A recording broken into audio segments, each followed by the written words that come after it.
الفاتحہ.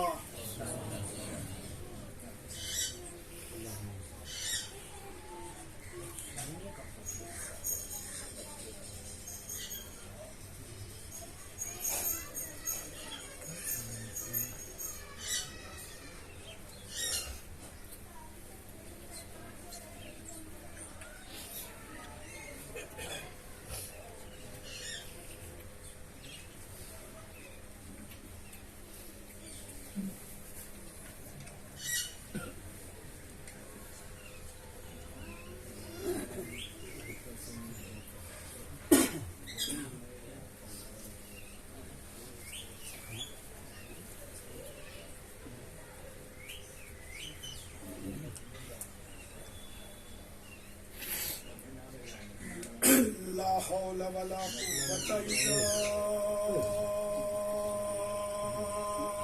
بالله العلي العظيم.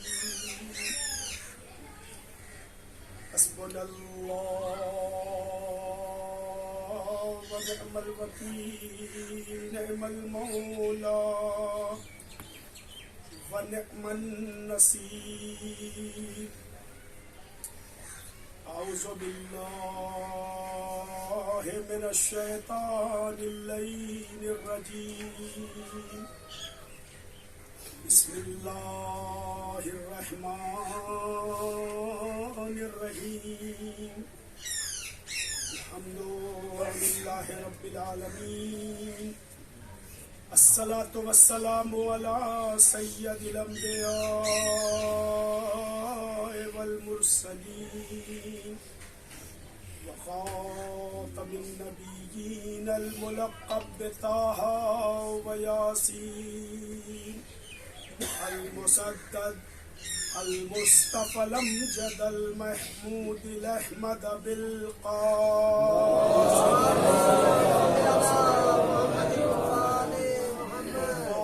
الطيبين الطاهرين المعصومين المظلومين المنتجبين المنتخبين الذين أذهب الله عنهم الرجس وطهرهم تطهيرا.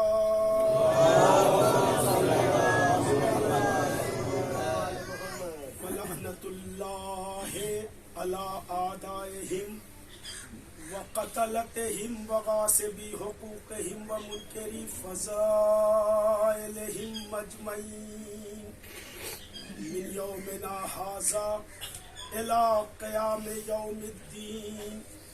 أما بعد فقد قال الله تبارك وتعالى وقوله الحق. بسم الله الرحمن الرحيم. اليوم أكملت لكم دينكم وأتممت عليكم نعمتي ورضيت لكم الإسلام دينا.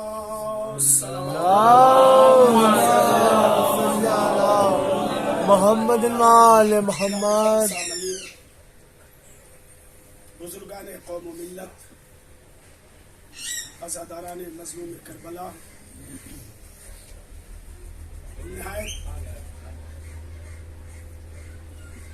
نہایت اختصار کے ساتھ فقط چند جملے، کیونکہ اصل مجلس مولانا کو پڑھنی ہے. میں صرف حاضر ہو گیا ہوں اس لیے کہ یہ سال میرا خالی نہ جائے. یہ 39واں سال ہے یہاں مجلس 39واں. اس لیے سبحان اللہ، اسی شرف کو باقی رکھتے ہوئے میں حاضر خدمت ہوا ہوں. آئیے بات یہاں سے شروع کرتے ہیں کہ آ رہی ہے در و دیوار سے خوشبوئے وفا. سبحان اللہ. آ رہی ہے در و دیوار سے خوشبوئے وفا. ایسا لگتا ہے کہ اس وقت یہی ہے عباس. اللہم صلی علی محمد وآل محمد. عزیزان محترم، شہنشاہ ولایت کے شاہزادے، سبحان اللہ. ملک وفا کے بیتاج بادشاہ، وفا کا آسمان، بے شک صبر و رضا کا خدا، وفا کا پیکر غازی حضرت ابوالفضل عباس کے نام اللہم صلی علی محمد وآل محمد. جو وفاؤں کا خدا ہے. وفا کو تو وفا کہتے ہیں سب اہل خرد، لیکن وفا کو تو وفا کہتے ہیں سب اہل خرد، لیکن وفا کو عرف ید میں ہم سبھی عباس کہتے ہیں. واہ واہ واہ. صلوات پڑھتے ہیں اور بڑا پیارا شعر عزیزم افضل صلی اللہ علیہ وسلم نے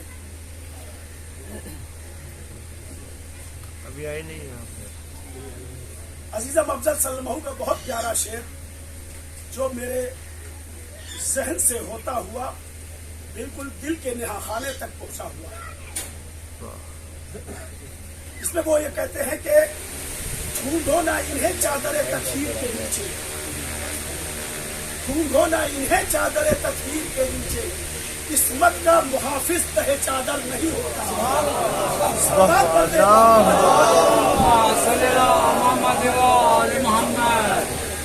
ڈھونڈو نہ انہیں چادر تطہیر کے نیچے، قسمت کا محافظ تہ چادر نہیں ہوتا.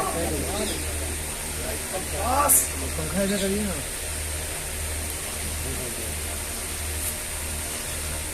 اللہم صلی علی محمد وآل محمد.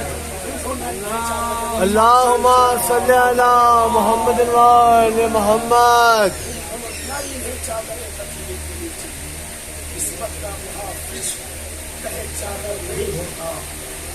جو کائنات کی حفاظت کرتا ہو اسے کائنات کا امام کہا گیا ہے.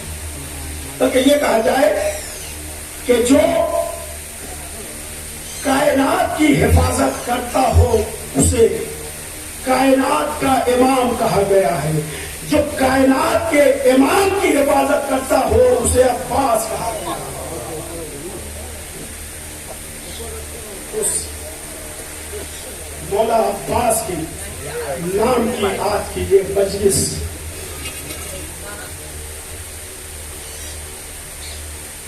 بڑے عجیب عجیب شعر ہے مولانا. اپنی بچی کا اگر نام سکینہ رکھ لو، اپنی بچی کا اگر نام سکینہ رکھ لو تم کو عباس دلاور کی زیارت ہوگی. اللہ اکبر. عقیدت سے بھرا ہوا شعر ازاداران مظلوم کربلا میں نے عمدن نہایت اختصار کے ساتھ اپنی گفتگو کو ختم کرنے کے لیے میں نے آیہ غدیر کو عنوان کلام قرار دیا ہے.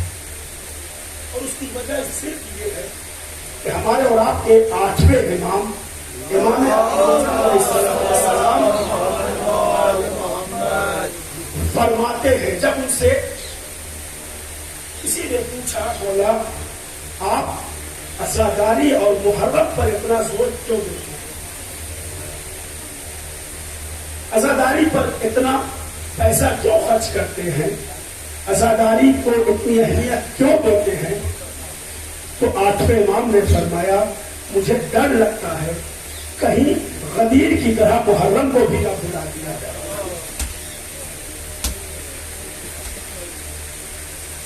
یہ ہے 8ویں امام. اسی لیے میں نے عمدن آیہ غدیر کی تلاوت کا شرف حاصل کیا ہے. دیکھیں ہمارے ایمان کا حسین تاج محل جن 3 بنیادوں کے اوپر قائم ہے اسے ہمیشہ یاد رکھیے گا. اس پورے عشرہ محرم کی کا جو پیغام ہے وہ میں آج یہاں دے رہا ہوں. اب تک جتنی مجلسیں میں نے پڑھی ہے شاید کہ اس میں کوئی پیغام نہ دے سکا، مگر آج کی اس مختصر سی مجلس میں مجھے جو پیغام دینا ہے وہ یہی ہے کہ شیعت کی بنیاد جس 3 چیزوں کے اوپر قائم ہے اسے ہمیشہ زندہ رکھیے گا، اسے ہمیشہ یاد رکھیے گا۔ سب سے پہلی بنیاد جو ہے وہ ہے ولایت علی بن ابی طالب علیہ السلام۔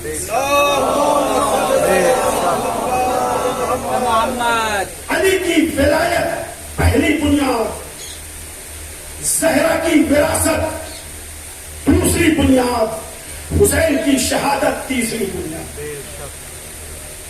علی کی ولایت یہ وہ سرمایہ ہے، یہ وہ دولت ہے، یہ وہ نعمت ہے کہ جس نعمت کے بارے میں جب سارے انسان روز محشر حساب و کتاب سے فارغ ہو کر کے بس اب ایک منزل باقی بچے گی کہ جہاں جنت میں انسان پہنچنے والا ہوگا، تو ایک مرتبہ آواز قدرت آئے گی، قفوہم انہم مسئولون، انہیں روکو، ابھی ان سے ایک سوال اور کرنا۔ سب کچھ ہو چکا ہے، قبر کی منزل سے بھی فارغ ہو چکے، برزخ کی منزل سے بھی نکل چکے ہیں، قیامت محشر کے اعمال و حساب و کتاب سے بھی فارغ ہو چکے۔ اب کچھ نہیں ہے سوائے جنت اور جہنم کے۔ جن کے نصیب میں جہنم ہے وہ سر لٹکائے جہنم کی طرف نکل رہے ہوں گے، لیکن جو لوگ جنت کی طرف بڑھ رہے ہوں گے کہ ہم نے اپنا حساب کلیئر کر دیا ہے، انہیں فرشتہ روک کر کہے گا قفوہم، آواز غیبی آئے گی، قفوہم، انہیں روکو، یہ کہاں بھاگتے ہوئے چلے جا رہے ہیں؟ انہم مسئولون، ابھی ان سے تو ایک سوال اور کرنا ہے۔ امام جعفر صادق علیہ السلام پوچھا گیا، فرزند رسول یہ بتائیے کہ وہ کون سی نعمت جس کے بارے میں سوال کیا جائے گا؟ کہا وہ سوال ولایت علی بن ابی طالب کے بارے میں۔ سب کچھ حساب کتاب تو کلیئر ہے تمہارا، لیکن دل میں علی کی ولایت اور علی کی محبت ہے کہ نہیں ہے؟ جب تک یہ نہیں ہوگا تمہارے سارے اعمال بیکار ہیں۔ صلوات پڑھتے گا۔ پہلی بنیاد ولایت علی بن ابی طالب۔ جب دل میں اہل بیت کی محبت ہوگی تو یہ ناممکن ہے کہ انسان گناہ کی طرف مائل ہو جائے، اس لیے کہ علی کی محبت گناہوں کو اس طریقے سے کھا جایا کرتی ہے کہ جیسے آگ لکڑیوں کو کھا جایا کرتی ہے۔ یہ معصوم کا اتنا ہے، یہ معصوم کی حدیث ہے۔ تو پہلی بنیاد جو ہے وہ ہے ولایت علی بن ابی طالب، دوسری بنیاد وراثت جناب زہرا یعنی باغ فدق، جس نے دنیا اسلام میں دودھ کا دودھ اور پانی کا پانی کر دیا ہے، حق اور باطل کے درمیان ایک بڑا فاصلہ کھینچ دیا ہے جناب زہرا کے باغ فدق۔ حق کدھر ہے، باطل کدھر ہے، ظالم کدھر ہے، مظلوم کدھر ہے، یہ اگر بتایا ہے کسی نے تو وہ جناب زہرا نے بتایا ہے، ورنہ اس بیوی کو کوئی ضرورت نہیں تھی۔ جو کائنات کی شہزادی ہو، یہ چند بیگھے کا باغ فدق کائنات کی شہزادی ہے نا بھائی، انہیں باغ فدق کی کیا ضرورت تھی؟ نہیں، ضرورت تو نہیں تھی اس بیوی کی، لیکن بہرحال حق تو تھا ان کا، دنیا کو بتانا تو تھا یہ میرا حق ہے، اور میرا حق اگر غصب کرو گے تو تم دنیا میں کے بھی نہ رہو گے، آخرت کے بھی نہ رہو گے۔ اور یہ کہہ کر کے ہمیشہ کے لیے ظالم کے چہرے سے اسلام کا نقاب ہٹا ڈالا، چہرے پر جو اسلام کا نقاب پڑا ہوا ہے اسے جناب زہرا نے دربار میں کھینچ کر ہٹا دیا اور دنیا کو بتا دیا کہ دیکھو یہی چہرہ ہے نا جسے تم اپنا سمجھتے ہو، ذرا ان کے کارناموں کو دیکھ۔